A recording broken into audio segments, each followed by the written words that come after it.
I'm your host Tahir Malik with Program Public Policy. Today we have the opportunity to discuss the role of USAID in helping Pakistan's economy. We have with us in studio Mr. Ted Heisler. Mr. Ted Heisler is Senior Economic Growth Advisor in representing the USAID. Welcome to the show, sir. Thank you, sir. Today we will discuss that Pakistan's economy is facing a lot of challenges and difficulties in terms of infrastructure, whether it is energy shortages or the growth of business. So USAID has launched a new initiative that is referred as Public-Private Investment Initiative. Correct. Would you explain what is this new initiative that is related with Pakistan's economy? Sure. First of all, thank you for having me. It's a pleasure to be here. This program has been in the making for about a year now. We've done, at USAID, we've done a lot of due diligence research in the market to try to tailor something that would work in Pakistan. So what we've come up with is the PPII, and its main theme is access to finance for small and medium businesses. So what would be the overall volume of this initiative? It is perhaps 80 million? We're using a working number of 80 million to start. It could grow higher depending on how events unfold, success and performance of the funds, but we're looking to create several funds, not just one. And they are equity-based? Equity-based funds, that's right. The idea here is we want to support small and medium businesses because they are the engine of growth in Pakistan as well as just about any other economy. SMEs also do the principal job creation. They, more than the public sector, more than the corporate sector, they create the jobs. And as a development agency, we're very interested in that. The basic objective is that market will grow and it will create jobs. Yes, that's correct. Yes. And what are the key areas in which this initiative would focus around? What are the sectors of the market which you have targeted? We are bringing in private sector fund managers. We are engaging the private sector. So the U.S. government will take a limited role in determining, as you described, the investment strategy. The investment strategy will be which companies, which industries, which geography, etc. I can give you some illustrative examples of the kinds of industries we'll likely pay attention to because these are the growth industries. And you've got for-profit education, you've got healthcare, you've got agribusiness, you've got information technology, light manufacturing, services such as energy, retail. So these are just a few of the potential industries, but U.S. government as an investor will not make that final determination. It will be made by the fund manager who's being brought in for their experience, their knowledge, and their ability to target the right sectors. Fund managers? We have recently, as you may recall, we've just put out a call for fund managers internationally. So we're looking in Pakistan for potential private equity fund managers. We're looking in the region, in the Gulf. We're looking in America. We're looking in England. We want to bring in the best that we can find to manage these funds. And so we expect that they will have some experience with private equity, some experience with Pakistan. You know, we have other requirements that are sort of to be considered, but those are the main ones. We want the best that's out there who can deliver on this program. So what would be the size of individual investment? I think it ranges from 5 lakh US dollar to 5 million. Again, that's an illustrative range. The fund manager will have the final say in consultation with the investors. But we're targeting 500,000 to 5 million USD as the range. Could be a little smaller, could be a little higher, depending on the circumstance and the discretion of the fund manager. So, Mr. Heisler, you are representing USAID, and USAID has launched similar projects across different continents and countries. Yes. So what were the results in other parts of the world? How can we learn from their experiences? We had many programs, not the same, some similarities. The common theme is access to finance, investing in small and medium businesses. Most of our programs were successful, some of them were not. We've learned from the successful ones. We know what to do right. We've learned from those that didn't work. We know how to avoid what's not going to work. And so we've done 15 to 20 of these funds around the world in the last 20 years. We have a deep history to draw from, which we're now bringing to the Pakistan business environment. So with those learnings, in addition to the research we've done on the ground here in Pakistan, we're very confident in our chances for a successful program. So how do you see Pakistani market and the potential of growth in Pakistan's economy? I don't have a particular opinion on the macro level economy. I know it's growing at 3.5% and we need 7 to absorb the young workforce. But the kind of investing we're doing really exists apart from the macro situation. We are looking for small, medium businesses that have found their market, their niche. And what we're trying to do is help them develop and expand the markets they've already identified. So it's not so much a macroeconomic set of constraints or concerns. Yeah, I mean, at some point they do relate. But the kind of investing we do, the kind of investments we make, tend to be more at the grassroots level. So very, very down, basic business practices. And this level is important. Obviously, we have the example of Bangladesh, where Grameen Bank has invested in the growth of small, medium enterprise. So obviously, what you have in mind is that for economic growth and business to flourish, the role of small, medium enterprise is equally important. Small, medium enterprises are the most important sector in any economy. That's where the growth is. That's where the jobs are. We know that it's well understood around the world. That's why we're focusing on small, medium businesses. It's economic growth, it's job growth. And you know, as I said, the government, the state-owned enterprise, the corporate sector, their growth is much more tempered than we can experience in the small, medium business range. If you look at the geostrategic location of Pakistan, it is neighboring India and China. Right. And still the wages are quite lower if you compare with the market or labor in India and China. So do you think that there is a much more potential? It's a country with huge population, with young population, it has a vast workforce. Mm-hmm. So it is the right kind of initiative to boost economic growth? We believe it is. We're very optimistic. One of the things we want to achieve through the program is to demonstrate to the local Pakistani investment community and to the international community that there is a lot of opportunity in Pakistan investing in small, medium businesses. We want to have a successful run with our initial pilot program, and we want to showcase that to the rest of the world to say Pakistan is open for business, and bring your money and invest it here because there's a lot of opportunity. One of the things that we're looking at for small, medium businesses here is export potential. We think there's huge opportunity considering your neighborhood. You've got surrounding, you've got markets around you, and so supporting export growth is something we'd like to see to encourage through this program. So we have in our program Mr. Onsai. Mr. Onsai is in journalism, in representing print media, and he used to write on development, economics, and environment and other areas. Welcome to the show, Mr. Onsai. Thank you. So we were discussing the role of aid agencies in the economic growth of Pakistan, and particularly there is a new initiative launched by USAID to boost economic growth. How do you see this new initiative of USAID in encouraging economic growth?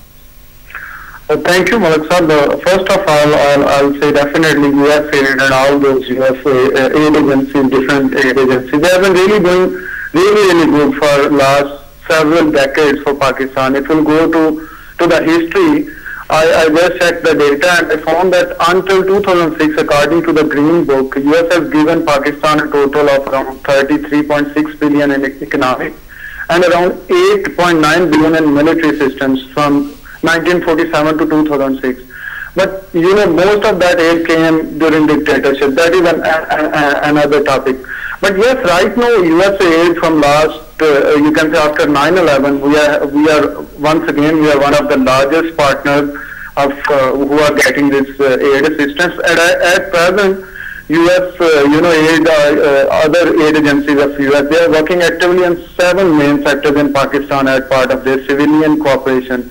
And democracy and governance and economic growth is one of very important. So basically, aid is not restricted to traditional areas. It's there is a whole new shift in USAID's perspective, and that is that apart from the military aid, the new areas like environment, education, or even economic growth or market-related aid should also be encouraged.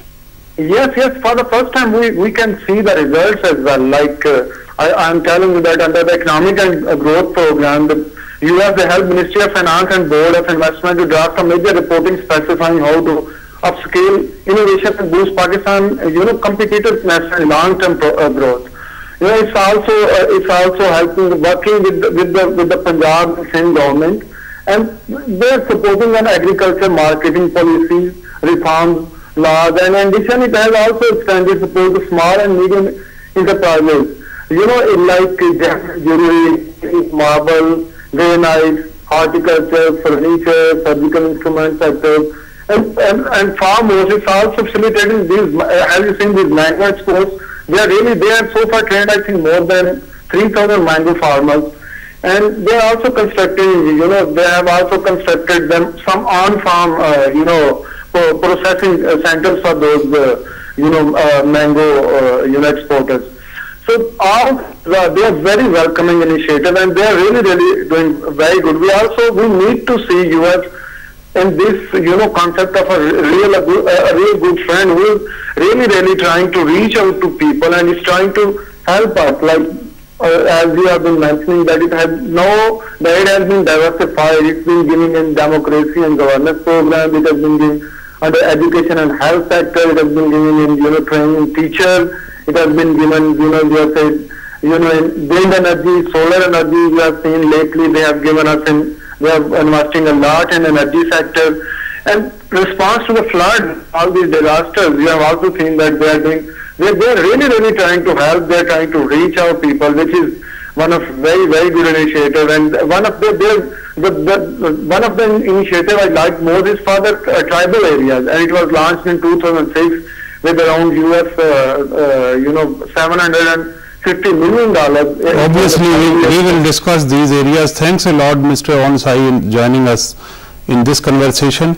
So what he was mentioning is that apart from this, I think there is a need that the US should realize that market access is also more important. What your initiative is, it will obviously help in boosting economic growth. But the major key irritants in Pak-US economic cooperation is that the market access is very limited. It is very limited. One of the things we're trying to do with this program is provide some level of technical assistance consulting to help firms access new markets, whether it's domestic or whether it's export. We understand growth is driven, it's demand driven. So we need to find markets that'll be interested in buying the products of our investee companies. And that's one of the key things. So this program is not just giving money to small business. It's giving money, it's giving technical assistance, it's giving support to bring to solicit for bank lending products. So it really is a fairly comprehensive program as we see it.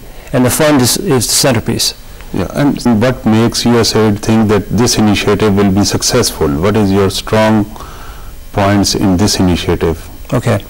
Well, I'll start that answer by saying we define success as a fund that has invested successfully, has returned the money, and has a track record to demonstrate so that their first fund can then be the basis for raising a second fund. and a third fund. As we've seen in many of our Eastern European projects where we invested in SMEs, you can do a first fund because it's sponsored and supported by donors. But can you do a second fund? This Can will you be do the a third test case. fund? This will be the test case. This is a pilot. This is the test case. What we want to see, and we're very confident that we will see this, but what we want to see is a fund that can have a successful run and then go on to raise private sector monies for Fund 2, Fund 3, Fund 4, and let this process continue ad infinitum, as we've seen in many markets where we've done this before, and we think we can do that here. So this will determine success. That the success, you know, we call it sustainability in development circles. We can give money and they could invest it and lose it, and then we all fold our tent and go home. We don't want that. We want a program that will continue and continue and continue. That's the notion of sustainability. And for us, one of the key measures of success is, have you been able to sustain yourselves without the donor community support? in case of India, we see that there is a lot more investment in information technology. Right.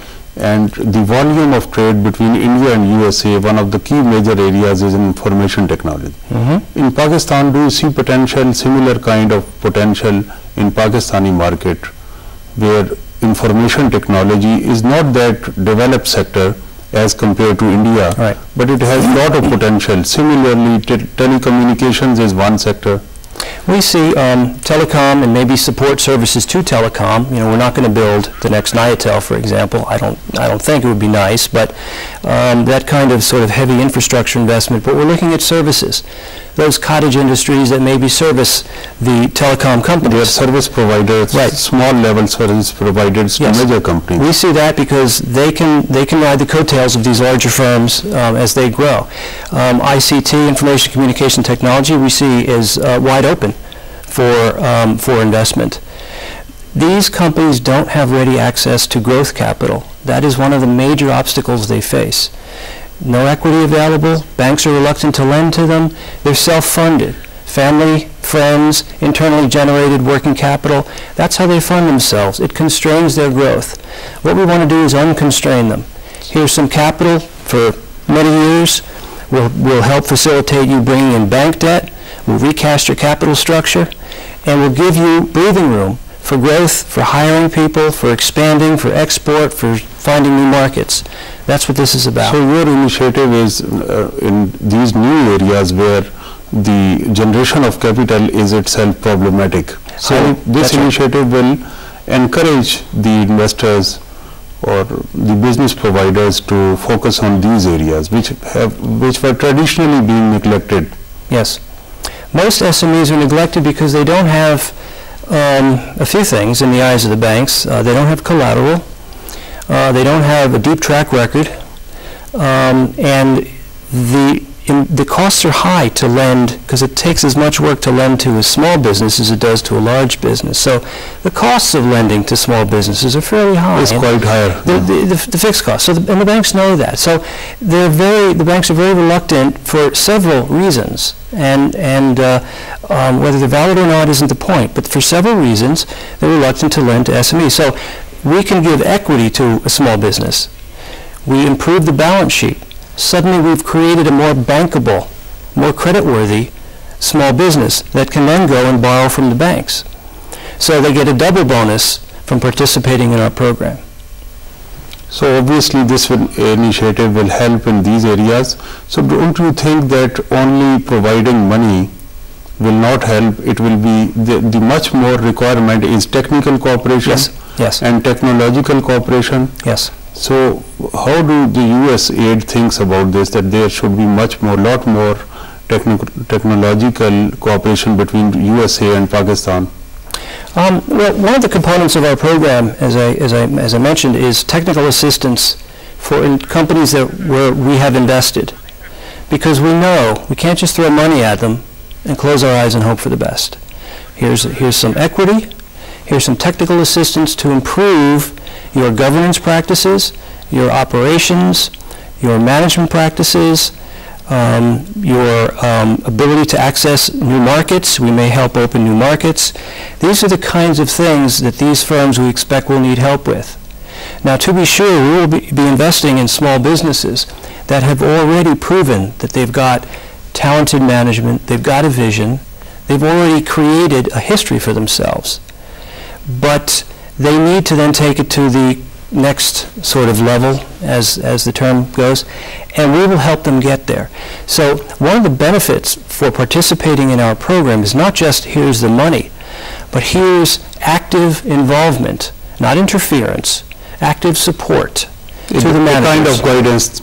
So thanks a lot, Mr. Heisler, Senior Economic Growth Advisor in USAID, in highlighting the new major initiative offered by the USAID, and we hope that this will bolster trade and economic growth in Pakistan's economy.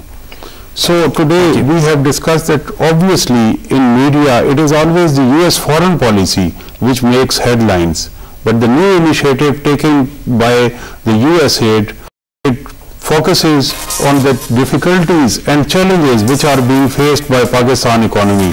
How can Pakistan create more jobs?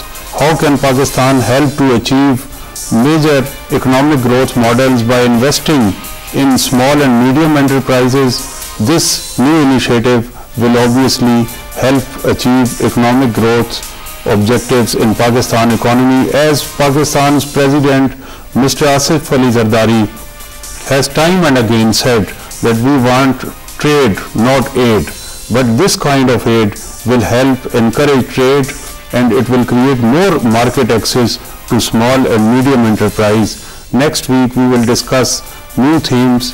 Until then, goodbye and take care.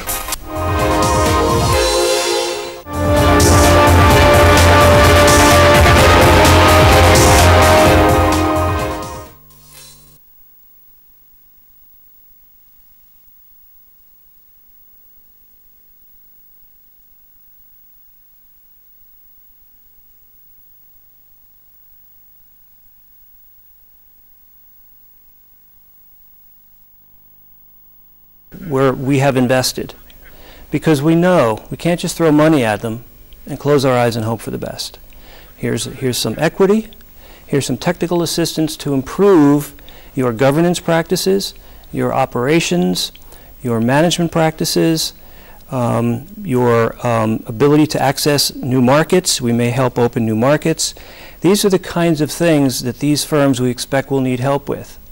Now, to be sure, we will be investing in small businesses that have already proven that they've got talented management, they've got a vision, they've already created a history for themselves. But they need to then take it to the next sort of level, as the term goes, and we will help them get there. So one of the benefits for participating in our program is not just here's the money, but here's active involvement, not interference, active support to the managers. Kind of guidance. So thanks a lot, Mr. Heisler, Senior Economic Growth Advisor in USAID, in highlighting the new major initiative offered by the USAID, and we hope that this will bolster trade and economic growth in Pakistan's economy. So today we have discussed that obviously in media it is always the US foreign policy which makes headlines, but the new initiative taken by the USAID, it focuses on the difficulties and challenges which are being faced by Pakistan economy. How can Pakistan create more jobs?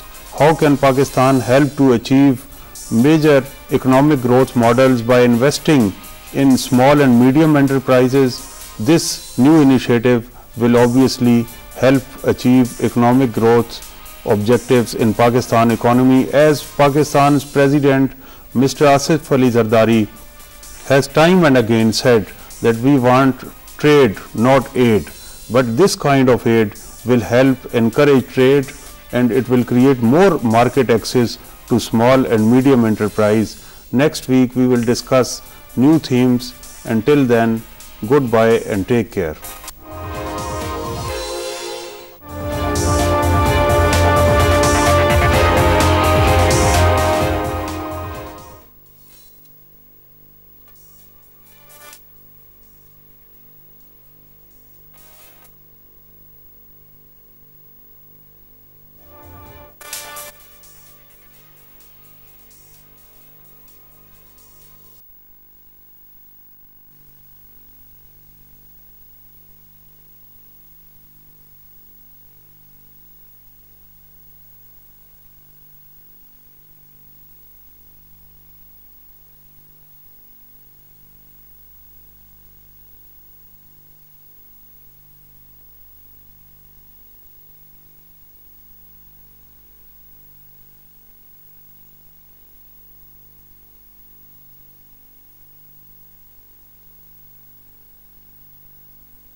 तरीका ये हो सकता है कि कानून की हुक्मरानी हो, जमहूरियत पे मबनी हमारा सियासी निज़ाम हो और जिसमें पाकिस्तानी शहरियत के तकाजे पूरे करते हुए हर शहरियत को मसावी हकूक हासिल हों।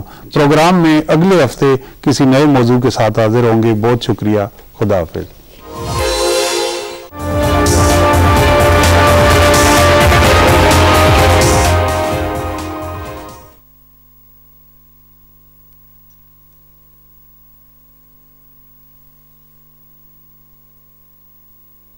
जैसे और दीगर इदारे अपना ये किरदार अदा कर सकते हैं कि लोगों को मुनाफाखोरों से बचाया जाए और उस टारगेट को अचीव किया जाए कि जो रियासत का फ़र्ज़ है कि शहरियों तक वो समरात पहुँचाए जाएँ कि जिनकी वजह से वो गुर्बत में का शिकार हो कि महंगाई से बच सकें।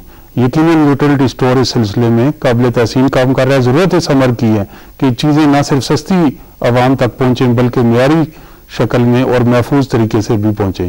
प्रोग्राम में अगले हफ्ते किसी नए मौजू के साथ हाजिर होंगे। बहुत शुक्रिया। खुदा हाफिज।